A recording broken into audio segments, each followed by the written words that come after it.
Let's go. Legion. 1, 2, 3, go.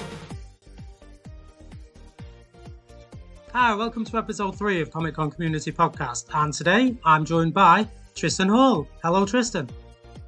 Hello, sir. Thanks for having me on the show, Will. You're quite welcome, and thank you for sparing your precious time over Christmas. We're currently sat between Christmas and New Year, so I know it's all a bit of a haze for a lot of people. But how's your Christmas been so far? It's been delightful. Wonderful. That's what we like to hear. Standard run-of-the-mill Christmas. Too much food, too much drink, and playing games with the family. So all good. Good. I'm glad you got the gaming side in there. So for people that don't know, Tristan Hall is I'd like to say a board game designer, but I'll let you explain what you are, what your title is a bit more. Okay, well, yeah, I mean, board game designers nails it now. I'm lucky enough to be able to design board games full-time, and I publish them myself. My wife and I run a two-person tiny indie publisher called Hall or Nothing, and we've been publishing games for nearly 9 years now, board games. So prior to that, I was working in offices for about 20 years for other people, and board gaming was very much a hobby, and I was sort of tinkered with designs and things on the side whilst I was doing other jobs. And then back in 2015, we ran a Kickstarter campaign, a crowdfunding campaign for my first board game, which was a fantasy adventure game for 1 to 4 players called Gloom of Kilforth. And it was kind of like it was a shot in the dark, really, because I'd had a publishing contract with like a proper games publisher, and they had the rights to publish this game, and they had those rights for 5 years. And after 2 years, nothing had happened. It hadn't moved forward for various reasons. Nothing weird, just logistical and administrative reasons. Yeah. But the people who played the game, who play tested it with me, and who were interested in it, and who were following it and wanted to buy it, kept sort of saying, "Oh, why don't you put it on Kickstarter? Why don't you crowdfund it yourself?" And so I had this conversation with the publisher at the time, and it was Indie Boards and Cards, who do like Avalon and Resistance and these kinds of family games. And he very kindly said, "Yeah, okay, no worries. We can just tear up the contract. You get the rights back and go and publish it yourself," sort of thing. So I popped it on Kickstarter, sort of thinking, okay, well, if it doesn't fund, at least I tried, back on with my life. And as fate would have it, we got a lot of support, and it funded quite well, in fact, very well. And we were able to print this first print run of my fantasy adventure game. And it went down really well, and it sold out in a couple of weeks. And so I was able to do another print run after that, and then design other games. And then it sort of took off from there until I was able to leave my job and start doing this full time. And so that's what I've been doing since 2017. So yeah, I didn't know when I was a kid that you could be a full-time board game design publisher. No, living the dream. So did you have any idea when you first started to create your first game, when you did Gloom of Kilforth, did you have any idea that this will turn into like a full-time thing, or was it just... Not at all, no. I was just hoping, if anything, I might be able to get the game printed and maybe get, a couple £100 for the privilege of having it in print and having people play it, and that I would just carry on going, like doing my day job and do this as a hobby. But I had no idea that, it could take off and people, would come back for sequels and prequels and expansions and all the other stuff. And then before I knew it, we've got this live campaign at the moment, and it's our 14th Kickstarter. Wow. So yeah, and in fact, when I was putting it together, I was typing the text, and I was like, I was putting the page together, saying, "I can't believe this is our 10th Kickstarter." So and Francesca, my wife, was like, "It's our 14th." I was like, "Oh my god!" So it's been, it's flown by really quickly now. But it's brilliant. I keep expecting someone to tap me on the shoulder and go, "You can't design board games for a living. Stop being so silly." Imposter syndrome. Yeah, that's it. Wow, that's amazing. I mean, 14 games, that's more than one a year. So that's a good target, So that's it's about 10 games, 10 or 11 games, but it's expansions and sequels and things like that. So yeah, it's a mix, but it's still like a huge output for for the two of us. I design the games and handle the publishing and fulfillment and stuff, and Francesca handles all the clever stuff like the accounts and the taxes and that kind of thing. So, The so important stuff. and she also does the music. She writes. She's a classically trained pianist. So her Wow. mum was a concert pianist. So she does music for our games as well, which is really more of an optional thing. You don't need the music to play the games, but it adds to the ambience.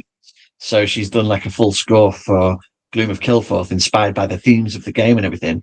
And it's this beautiful sort of haunting piano score that you can just stick on whilst you're playing to sort of immerse yourself in the world even more. That's fantastic. And does that come with the game, or is that like an add-on? Or It's free. It's on YouTube, and you can just go and stick it on, and you can download it from our website and stuff. So yeah, it's all just a free add-on there. that's really good. That's really good. Yeah. So going back to before you published your first game, I mean, were you a big board gamer as a child? Were you a big board gamer? And Yeah, absolutely. The growing up, I loved all of the games with beautiful artwork on the front. So in the 1980s, there was a series of games from Waddington's, and the first one I remember getting and obsessing about was called Lost Valley of the Dinosaurs, and it had on the front cover, it had like a safari explorer, and like it's got like a jungle helmet and a pistol, and then there's all these dinosaurs in the background, and it was this like gorgeously detailed image of green trees and like temples and dinosaurs and volcanoes erupting and everything, and it blew my mind as a little kid. And so I collected a series of those, and then basically anything that looks fun and thematic. So uh, Escape from Atlantis, Ghost Castle, all these like crazy sort of games where I wanted to get the family together and play these shared experiences. And then when I turned about 11, Hero Quest came out, which was this one. It was a full-on, almost like a role-playing game, like a big fantasy adventure dungeon crawl where you get to play as wizards and barbarians and warriors and fights goblins. And when you opened it up, there was just oodles of miniatures and dungeon caves and treasure cards, and it actually just blew my mind, as a kid. So yeah, I was doomed to be a gaming geek from it very sounds like it. Yeah, it does. They've just re-released Hero Quest a few years ago. So did you reinvest in that by any chance? Yeah, absolutely. My old Hero Quest box was literally falling apart. So I've managed to combine, it's sat on the shelf over there, and it's got all of the original Hero Quest stuff crowbarred into the brand new box. So yeah, Right. they all sit together. And there were also, the original box had all my goblins and stuff that were terribly, terribly painted by me when I was like 11. And it was literally Yeah. just like splotches of blue and red, and like they're shameful to look at now, but kind of funny as well. So Are you yeah. going to redo those, or are you going to keep them for the Well, nostalgia? the truth is, I was probably a better painter then than I am now. Right. It's one talent that I've Yeah. never acquired. So I have probably thousands of miniatures across all the board games that I've collected, and they're all pretty much unpainted. They're all an embarrassing sea of like grey plastic. Yeah. Uh, my cousin is a very talented painter, so occasionally I'll sort of rope him into painting a few of our heroes for one game or another. Well, for me, there's no chance. No, there's just too many. I run D&D a couple of times a week, and I've Oh got a yeah, 3D printer, so it's just a combination of print what you need and when you need it.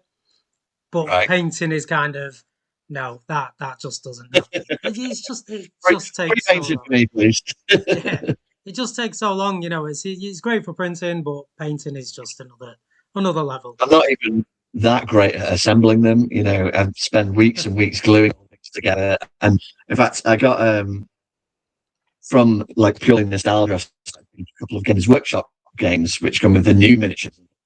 They're obviously beautiful, probably some of the best miniatures in the world. But they do a push fit thing now, so you can clip them off and then you just push them together. You don't have to glue them. So I Ah, don't have right. my fingers stuck together for like 3 days after assembling all the miniatures and stuff. That's good. Yeah, So that's really interesting. yeah. I bought an Alien game a couple of weeks ago. It was cheap. It was on Amazon and it was like £25. I think it was Amazon. It was like £25. So I thought I'll take a punt at that. And it had all these miniatures with it, and it turned up and there's a big board where you have to snip the miniatures out and glue them together. I was like, I did not sign up for this. So no, it's still sat on the shelf, unopened. Which one is that? Is that Aliens? Is Another Day in the Core? Is it Another Yes, Glorious it Day in the is. Core? That's the one. Yeah, Yeah, yeah. yeah. So that's the first time I got that game. It's sat down there, and it's the first time I've ever treated myself to having paying like a professional to paint the miniatures and Oh, assemble them. No, in fact, I assembled them and I paid to have them painted because I was like, it's Aliens, it's probably the best film of all time. That's my alien blanket right there. Um, and so, yeah, I played a few games of it and then I sent them away to be painted. And since they've come back painted beautifully, I've not played it once. no, yeah, So sounds about right. you spend all this effort like pimping a game and like making it look great and stuff, and then that's it. It sits on the shelf collecting dust. Yeah, In fact, this could be the reminder for me to fetch it out and play it again. that's a good idea. Yeah, maybe take it to your next group on. Is it Wednesdays that you play? That's right. Yes, I go Yeah, to there's a club in St Anne's at the Links pub. Every Wednesday they meet up, and you can just take along whatever games you like and any sort of gaming skill level. Go and jump in and play some games, have some drinks. It's good fun. that sounds like what you need to be taking. Then you get your alien out and take that on. Excellent. So, do you want to go into a bit more detail about the games that you've produced? So, obviously, you've mentioned Gloom of Kilforth, which was your first ever game. Yeah, There's been a few others in the Kilforth range, as well as a few independent ones, hasn't there? absolutely. Yes. So, Gloom of Kilforth is sort of my love letter to Tolkien, and you mentioned Dungeons and Dragons. That was another IP that had a massive impact on me as a kid. I remember picking up the basic D&D red box in the early 80s at like a charity fair at school, and it was about £2. But all I was obsessed with was this picture of the front. The front cover was a red dragon with a warrior with a sword in front of it, Yeah. and I was like, I don't even care what this is, I just want it. So, and £2 was quite a lot of money back in the, the 80s, but my parents were, very kind to treat me. So I picked this thing up and read through the rules, and again, mind blown. And of course, Dungeons and Dragons is like a pay into Tolkien as well, and Lord of the Rings and that. So growing up, I always had this idea in my head that I wanted to play a board game that would capture the experience of playing a role-playing game, because a role-playing game is very, as you know, a very involved time commitment where you have to get the same group of players together week after week for many months to travel through lots of adventures and tell these epic tales and stories and journey together through worlds of imagination and combat incredible bad guys and go on quests and rescue princesses or villagers and have all these amazing epic adventures. But the logistical problem, of course, is that as you get older, it gets harder and harder to corral people together to be able to do that. People have, Yeah. especially at my age, children and partners and mortgages and full-time jobs and everything. So actually being able to commit to a long-term role-playing campaign got harder and harder. And so when I was in my, I guess it would have been late 20s, so a long, long time ago, I started putting together ideas of like a board game that would capture some of that, the essence of those experiences. So tell like an epic narrative adventure like Lord of the Rings, but you could play through it in a few hours. Sit down with your friends, and you start the evening as penniless heroes with nothing but like a single gold piece in your back pocket, and you go and explore a fantasy world, like a beautifully illustrated fantasy world. And I've been really lucky to work with a team of artists from around the world who are brilliantly talented and have made all these games that I've imagined. They brought them to life with gorgeous artwork and really cemented that world.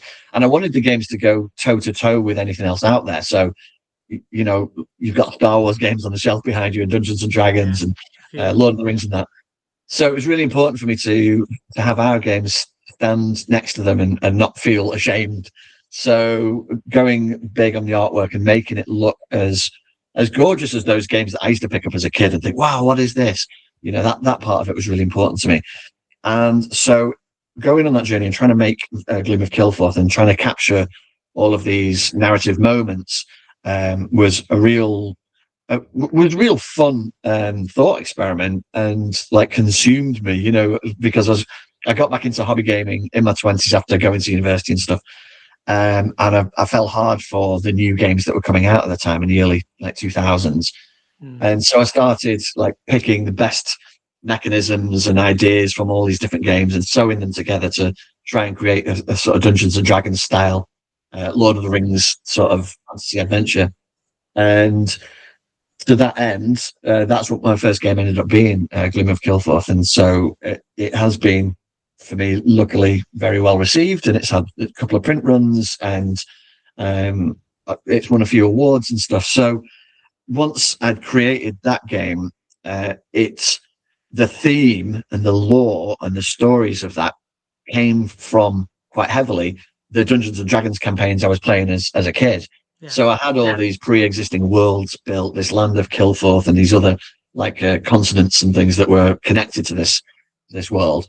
And so when the sort of demand existed for a follow-up game to Gloom of Kilforth, which is sort of like a medieval European fantasy world with knights and elves and orcs and dragons and things, I went on to design a second game in the series called Shadows of Kilforth, which is a sequel in all sort of respects, but also a standalone game. So if you played one, you don't have to have played the other, and vice versa. So this was just an opportunity to explore the same system, but to create all new monsters and heroes and characters and adventures set in the same world, but in the Far East. So instead of knights and wizards, you were playing as ninja and samurai and fighting Eastern-themed mythological monsters and stuff. And so it was a brilliant kind of opportunity to jump, like to sort of broaden the world and add new game mechanisms and things and tweak it as I went along. Yeah. So a lot of my games now sort of come from this same world, all this like connective tissue from the land of Kilforth, where I can start making games that are set before or after these games or alongside them. And some you can combine them because they use the same systems. Some have entirely new systems. There's just behind your ear on the shelf there is Creole Manor, which is there we go. Yeah. great advertising banner.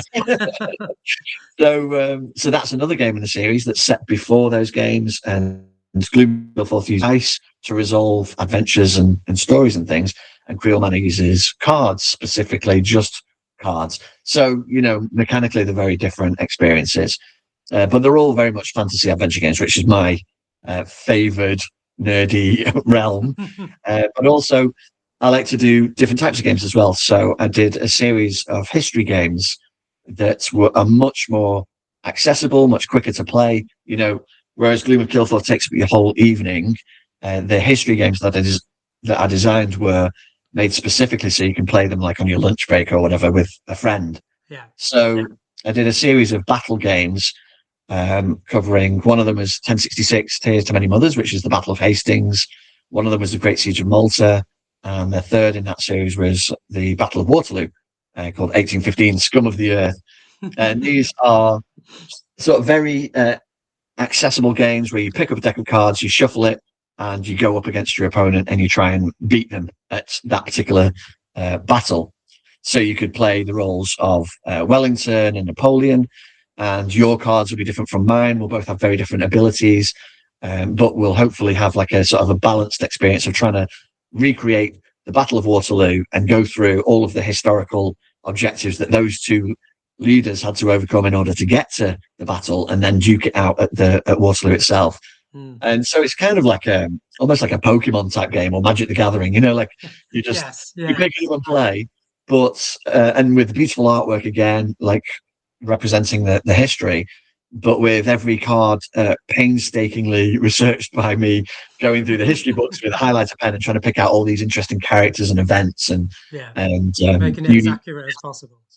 Yeah, and trying to sort of infuse it with as much history as possible. So whereas children would play, and adults will play games like Pokemon and things like that, and you'll memorize the stats of Pikachu or a Shivan Dragon or something like that. I just thought it'd be really fun and interesting if, because I'm a history nerd as well, if perhaps people played these games and came away with a little bit of, you know, a small bit of historical knowledge as well. So it's actually gamification and education, I think they call it. If you're out there doing your GCSE history exam anytime soon, you need to pick up one of the historical games. That's what I should do. I should dovetail it with whatever the syllabus is. Yeah, Design a board game that fits go that. along to the open evenings at school and sell it to the. That's not a bad Let me write idea. these ideas down. But no, they sound really good. I must admit, I've not played any of the history games. Obviously, I've got a few of the Kilforth range, but I've not gone down there yet. I did notice at the Lancaster Charity Board Gaming Day, the Prostate Cancer Board Gaming Day, there was one of those in the raffle, and I did Nice. buy a bunch of tickets, but I did not win it. So there we go. Oh. I tried. Let's hope whoever did win it was a history nerd as well. Yes. Or at least had a passing interest. Probably. Yeah. So, in terms of your own games, do you actually play your own games, or do you just play other games? Well, I play them to death before release through a process called playtesting. And I'm not trying to, teach the kegs. I know you know the system, but for anybody who's watching who does, absolutely. to design a game, you have to play it to death to make sure that it's robust and that the rules work and that there's no inconsistencies and that they're easy to understand. And so, I tend to play my games hundreds of times before release. After they're done and they arrive, we'll always play it, to test all the components work, because you'll spend years working on a game, and it will be made out of white cards with handwriting on and these horrible components. And I always call it going snowblind when you're playing and you're looking at the board and it's just a sea of white paper and white bits of and it's just it's really hard to sort of get into the theme of whatever the game is if you're trying to tell an epic fantasy adventure and you're just looking at lots of white cards with my terrible handwriting. It's not as thematic as when you get the final product and it's covered in this glorious artwork and shiny components with glossy finishes and plastic bits or wooden bits and all these tokens and counters.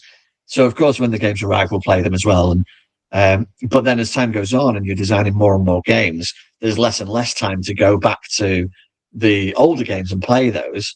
And as a gamer myself, I want to play new games. I want to play other people's games and discover what else is on the market. I get that.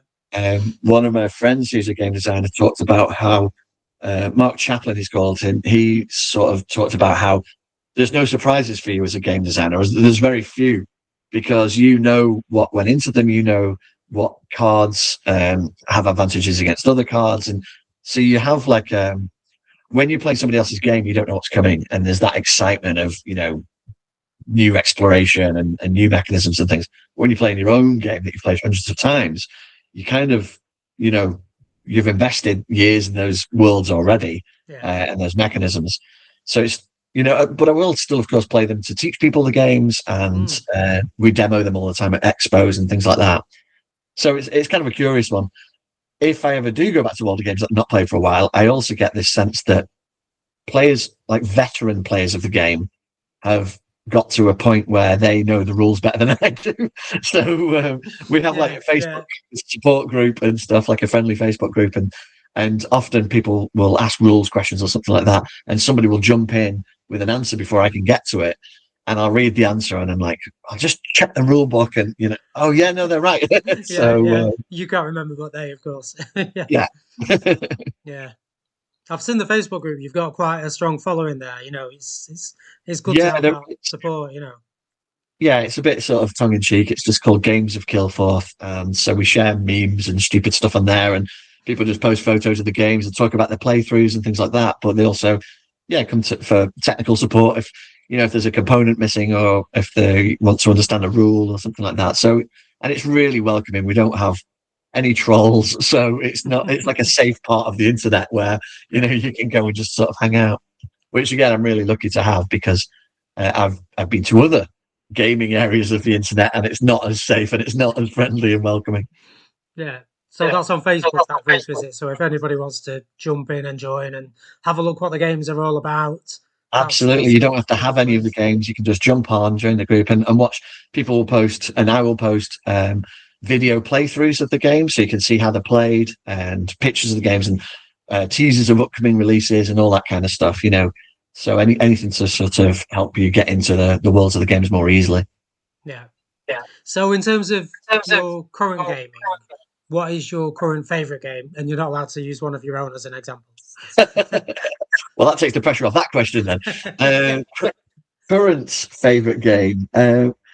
See, current implies that it would be like from this year or something, but No, I also, just your favorite game at this moment. so Doesn't have we've to be a new game, you know. yeah, okay. Well, we literally yesterday just wrapped up a game of the board game of a Game of Thrones. A Game of Thrones, a board game which came out quite a long time ago now, actually, by Fantasy Flight, and I love it because it's absolutely ruthless. So you can only really play it with people who are happy to just have an experience where they might get their butts kicked and just almost wiped off the map. It's like old school Risk, but a lot more strategic, and it's heavily thematic based on the world of Game of Thrones. So you play as like the different houses, and you're sending out troops, and you're scheming against each other and backstabbing each other, and those competitive like war games are my bag. I really enjoy them, but you have to have the right group, who can still be friends afterwards, kind of thing. Yeah, When you've betrayed your own child, as I had to do last night, and then was defeated by my own child in what was a fair retribution. So yeah, well done. So those are the kinds of games I get along with. your children into gaming as much as you were then? Well, I've got one son, 15, and yeah, so when his cousins come over, we'll get together, and it's 5 or 6 of us. We'll just play like for hours and hours, and so that's what we've been doing over Christmas. And it's been fantastic. It's pretty much my idea of a good time. Sat around the table with friends and/or family, just playing board games for hours and end. That sounds good. What about you? What's your favourite game at the moment? That's really tough. I mean, You're allowed to ask it, but can you answer no, it? that's it. I mean, I've got a game that I always go back to, and it's and it's not a deep game. I love Machikaro. I don't Oh know if yes, you play yeah, Machikaro. I love it because it's great for teaching new people how to play games. The amount of times I've taught that game to like any new people that come to the club, it's like if people say they're coming, I'll say, oh, I'll bring Machikaro in because it's easy, it's fun, it involves rolling dice. I mean, who doesn't love rolling dice? And it's one of the games that I am quite good at, so I do win quite often. yeah. So of course, when you win a game, you kind of give it a bit more love. Yeah. It's like, yeah, I've won that. I'm going to buy it and I'm going to keep it and I'm going to play it all the time. So yeah, Do you not probably have an Magic Arrow. unspoken rule of if you're teaching a game, you have to lose, otherwise, you don't No, look as magnificent? No, no, you just go in I just mercilessly. go for the kill. Yeah. But last time I taught it, I actually didn't win. There was 3 new people at the club, and I taught them Magic Arrow as a game, and I didn't win.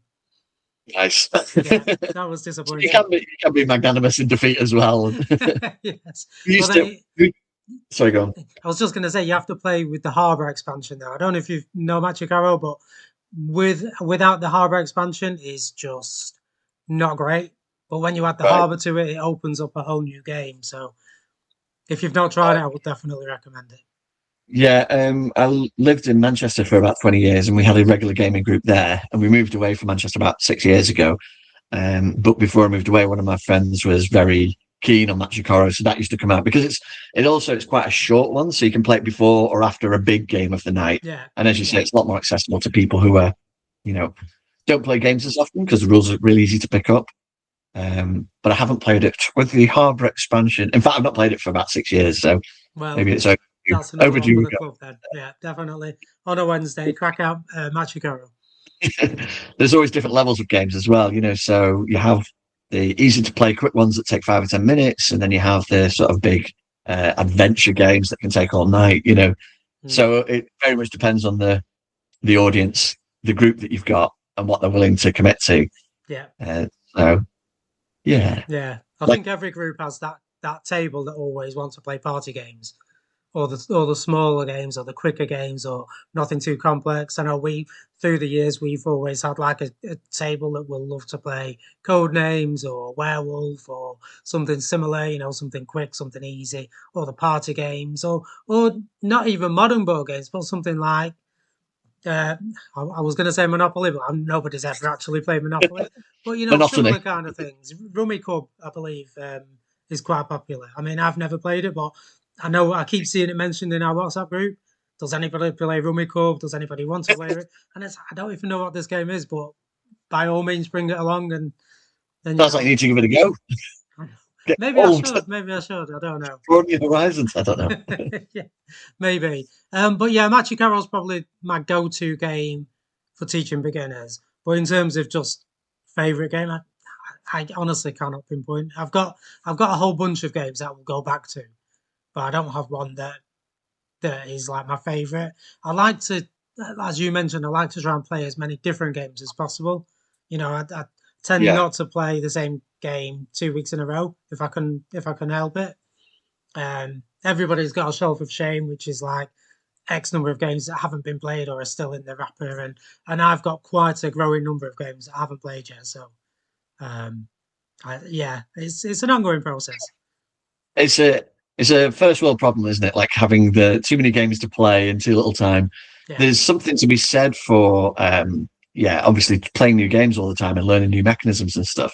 But I think there's something to be said as well for playing a game enough so that you learn the tactics of it, and when you come back to it, Yeah. you're like, oh, I'll give that another go. Maybe if I try this strategy this time, I might have more luck. And that kind of mentality sort of falls by the wayside nowadays, because with 3,000 new games or 4,000 new games being released every year, and everybody in the group has their own collection and everybody wants to play through their own games. There's a lot of games out there and a lot of games available to play. So playing the same game a number of times over and getting value out of it, and getting your money's worth sort of thing, it becomes a harder and harder prospect unless you commit to playing a game over and over. And some of the more campaign-based games where you go back to the same game and play it over and over to like level up your heroes, or kind of like Dungeons and Dragons. There's loads of board games out now that emulate that campaign style. So my group tried to commit into a couple of those last year, and you get like 6 months in and you've played them about 5 or 6 times, and it gets really hard to sort of commit to finishing one of these campaigns. But yeah, so playing standalone games and playing games, new ones that you're not as familiar with, there's an appeal to that as well. So you don't have to get the same group together every single time. That the most certainly is. For me as well, it's learning the rules though, because if you've got a game that you've not played, or even if you've played it and then you'll go back to it 6 weeks later, it's like I've not played this game for 6 weeks and I've completely forgotten all of the rules. So then you have to spend another half an hour. A prime example of this is we went to the Lancaster Board Gaming Day last year, and I don't know if you've seen it, but there's a small bring and buy area. Yep. And one of our friends that was there found Power Grid. So he bought Power Grid from there. It was really cheap, and it came with one expansion, I think. It was like £20 or something. So we'll get Power Grid, and we can have a game of it. That game of Power Grid took us about 6 or 7 hours. And that wasn't a kick on 6-7 for the kids, while we're here 6-7. But it literally, that game took us all day to play, because a few of us have played it before as well. I mean, I've played it before, and there was at least 2 other people that have played it before, but it took all day just to learn the rules, remember how everything works. I mean, it was a full game as well. It was like, there was, I think, 5 of us playing. We were at the limit of players, but it took all day just to have a game of Power Grid. You'd have been as well, all sitting down and watching a YouTube video before you started. Well, it did get to that. We were all watching videos and trying to learn it at the same time. I mean, we stopped for lunch as well, so you could probably take an hour off that. But okay, it literally took most of the day. Yeah. I had a similar experience this year there's a game called Nemesis, which is like an alien rip-off. And they've done a couple of games in the series, and I played the first one, and it's a great game and I know how to play it. And a friend of mine got Nemesis Retaliation, which is like the 3rd game in the series, and unbeknownst to us, it changes up almost everything. In fact, things that from the first game are completely different in the third, like the way ammunition works and all these kinds of weird foibles. The other thing we didn't know is that he hadn't read the rules at all. So we went around for Sunday afternoon, thought it was going to be 3 hours of gaming, and we read through the settled the game, and that was as far as he got. So the game took about 5.5 hours, and by the end of it was just, okay, let's to bed now. Yeah, Let's finish this off. yeah. Did you So did you finish a game, or was it we just did manage to at the end, but it was grueling. And so, one thing I've come to really appreciate, and this is driven heavily by the fan community online and places like Board Game Geek, is people will put together fan-made summaries of the game, like all the rules in a nutshell, on a yeah, couple of cheat pages. sheets and things? Yeah, Exactly, yeah. So this year specifically, because I kept coming up against that exact problem that you're talking about, where you're like, "Oh, I really want to play this game. I've not played it for a year," and you pull it out, and it's like, "What does it all mean? I don't understand any of it." So I printed off about 100 of these cheat sheets for all these different games, and they're brilliant. They just get you up and running so much faster because you can rattle through one of those in 10 minutes. You don't have to start the rule book from scratch. And then even as you're going through it as well, it starts falling back into place. You're like, oh yeah, so now we include those in our board games, in the more complex ones. We include like player aid sheets to help people who are coming back to the game after it's been on the shelf for a while, and then they can just pick it up and go straight back to it as quickly as possible. yeah, Remove that barrier to entry. yeah. It's surprising how short term it can be to forget an entire game. I mean, I've gone back to games that we played religiously for weeks and weeks and weeks, and I've gone back to them and I've said I don't have a clue what I'm doing here. I don't even know where to begin. Yeah. I mean, we did play. I don't know if you've seen Folklore: The Affliction, which is Yes, I own it. I played it yeah. once about 10 years ago, and it's on the shelf there. And Right. to go back to that now would be like square one. Yeah. I'd have to start from scratch. Sorry, go on. No, no. Well, we went all in on it, and we got the. Not only did we get the game, but we got a big box that came with it with all miniatures, and there was a Expansions. group. Yeah, there was a group of us playing it every week. Well, every 3 or 4 weeks, I think we were aiming at, and it was just one of those games that every time we sat down to play it, we had to reread the rules, go over the rules. So there was a lot of going through the manual, trying to figure out what this does, what that does. The rules aren't particular. I mean, it's a great game, but the rules just aren't that clear. And there was a Right. lot of going back to it, and it's like, how do we do this? What happens if that happens? And we gave up after about 6 months. So, but it is still sat on my shelf. Yeah. No, it's as you rightly point out, it's hard to see them through, and then with other games competing for your attention and that, to commit to those and finish them is really, it can be difficult. It can be a big challenge. And then there's bigger ones like Gloomhaven. You have to play them 90 times to finish them. So Yeah, that commitment is huge. You sort of have to. I think it would have to be your family basically. When you play them, yeah, you play with yeah. the same people every night for 6 months or something like that. But Just to get it through. Yeah, yeah. yeah. We did the mini Gloomhaven. What was that called? Jaws of the Lion, Oh yes, yeah. which is Gloomhaven, but just a bit smaller. So we did actually Giant complete Gloomhaven. that. Yeah, yeah. We finished it. But the funny thing is, we didn't realize about the whole map thing. How you're supposed to start at position one, and then you get, you open up the next place on the map, and you go there. We just went from one in numerically all the way to the end, playing each scenario each Oh time we right. played. You So weren't unlocking them on the map with the stickers and all that kind of stuff, right? no, we were putting the stickers on, but we didn't realize that that we didn't kind of put two and two together, and we just kind of progressed through the book. But it Well, you was finished fun. the whole book. Yeah, I think we realized after we'd got halfway through, we were like, hang on a minute, this is the same as this. It was a similar kind of Yeah. outcome, but just a different environment. So I think we realized at that point that we'd done something wrong. Things rotten in, in Denmark. Yeah, Yeah, but it was that's great. interesting. Yeah, you got your money's worth then, because you Oh probably yeah, played it twice as much as you're supposed to. yeah, We did play that. We got about 5 levels into it or something, and I was quite happy to continue going, but the rest of my group had fallen off. They were just like, yeah, right, what's next? So that got traded away.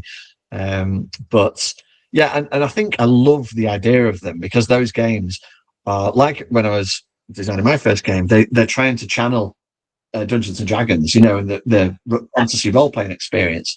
More or less. Anyway, Gloomhaven's quite a sort of Euro version of D&D, very strategic and mechanical. But that idea of getting the same party of heroes together week after week and playing against the game and having this big structure within which to tell these huge tales is consistent with umpteen of these narrative campaign fantasy adventure games that come out right now. But I think I'll always go back to games that you can play and finish in one evening, you know, and you can walk away from, and you get the fix. You know, you get the complete experience without going away half cocked and having, you know, half leveled up and half completed games that you end up trading away, and it's like Yeah, halfway through an adventure, and you just, because the thing with my club as well, we're limited to 3 hours because yeah. it's in a local scout hut, and we have to be out by 10 o'clock basically. Oh, it's proper kick out time. Oh yeah, so there's No, been no, many a no time power where grid there. no, we've been many a time where we've been mid game and we've just had to wrap up, or we've had to say we'll carry on next time. So we're taking pictures of the board to try and remember where everybody was, and because 10 o'clock comes and it's like, sorry, time to wrap up. So you are kind of limited there. We're pretty lucky at the links because they'll let us stay till the pub closes, and sometimes they'll let us stay after, you know, to finish off if it's close. if So it's a long one, yeah, if you're playing Gloom of Kilforth. yeah. If it's really important, we have to finish. Yeah, yeah, I get you. Yeah, but no, that's good. Well, thank you very much for your time. I won't keep you any longer, but obviously we could sit here all day talking about board games, but Um, there's so much to talk about. yeah, absolutely. And one of the things I should mention before I go is that we do have a Kickstarter live Oh campaign at the yes, tell moment. tell me more. Tell me more. So we have a campaign. It's on Kickstarter now, and it's funded, and it's for my latest games. It's a pair of games, and whilst games like Gloom of Kilforth, as we talked about, are quite complex and have like big rule books and stuff, these two games that we're pitching now are solo games, so you can play completely by yourself. They take about half an hour to play, and they give you like a narrative experience. And the rules are super simple. So I've tried to make it so that the rules to the game fit on like two cards, so you can just get up Wow, and running in like a that's couple of pretty minutes. And if you do forget it and you've not played it for 6 months, you can relearn it again in those couple of minutes. good. Yeah, So I wanted to make like a Zen-like sort of fantasy experience where you're just going through a deck of cards, overcoming challenges, and sort of creating epic adventures as you go. So and we've funded already. In fact, we've funded several times over. So those games are definitely going into production early next year, and they're going to be delivered to backers within a few months. oh, So fantastic. if anybody listening or watching Yes, where wants where a can we quick find these win games? Yeah, to solo gaming at affordable prices, it's called Night of Wolves, and that's on Kickstarter right now. excellent. That's good to End hear. plug. I did actually see those, but I haven't backed them because I don't do solo board gaming. Right. Okay. Well, Night of Wolves has a co-op mode, so you can play it two-player. Okay, If you're interested. I do But yeah. I do struggle with two-player games. One thing that we don't do at the club is two-player games. Okay. It's So just is that your main way of playing games? It's that's the just only time I play yeah. games. Right. Is at the club on a Thursday, yeah. So, or occasionally on a Sunday while the children are doing fast Pokemon and Fastback, we may Okay. we may take a board game to that as well. But it's very Yeah. rare that if I was to get a two-player game, it's very rare that it would actually get played because when you're So in a club, there's always groups of people. So if you yeah. do something similar for four players, and put that on your to-do list, then Okay. Okay. that will get my sealed Mental note. approval. Yeah. But yeah, I just can't do solo games, and two-player games just don't get played. I did try, but it just doesn't happen, unfortunately. No. Alrighty. Well, for anyone listening or watching where it does, or it sounds Yes. intriguing, Oh, definitely. feel free to jump on. Yeah. I mean, the amount of people that do play solo games is crazy. I have a It's WhatsApp huge. group for the board gaming group, and there's so many people that will just sit and play a solo game, and it Yeah. really has got a market. There's definitely a market for solo gaming. It's grown like exponentially over the years. When I first started making solo rules for existing games on websites like Board Game Geek and stuff, people would frown at it and be like, "Why don't you just play with friends? Get some friends, you like loser," and stuff like that. And now the solo gaming guild, the one player guild on Board Game Geek, is the biggest guild. It's like 30,000 members or something like that. So it's funny that all these solo players playing alone but together kind of thing. Yeah. Yeah. But one of the things I find it helps with if a game's got a solo mode is you can play it and have fun with it and learn it before you take it to introduce it to your mates as well. So, Yeah. it has that rather than just reading a rule book and having quite a sort of dry experience, you can actually get in and see how the game works by playing through it first. And solo rules always kind of help move that Yes. along. Yeah, Yeah, definitely. Because it's all very well reading the rules or watching a video, but until you actually get the components out, set the game up, and play a couple of rounds, you don't really get the yeah, full experience, agreed. So Yeah, definitely. So we can find those games on Kickstarter. Kickstarter. Yes, Night of Wolves Nice of Wolves on is the name of the Kickstarter. campaign. Yeah, Excellent. And anybody else who's interested in any of Tristan's games, Whole or Nothing Productions, you have I presume you've got a library yeah. on The the website. website. Yeah, the website's wholeornothing.net. And if you search for on the Facebook group, it's Games of Kilforth, and it's us. It's me and my wife who run that page. So you can speak to us directly if you've got any rules questions or anything like that, or just questions about the games in general. Excellent. Well, thank you very much for your time. Thanks for having me, Been Will. nice Great to to be here. speaking to you, and have a good new year. Yeah, have a brilliant rest of 2025. Yes, thank you very much.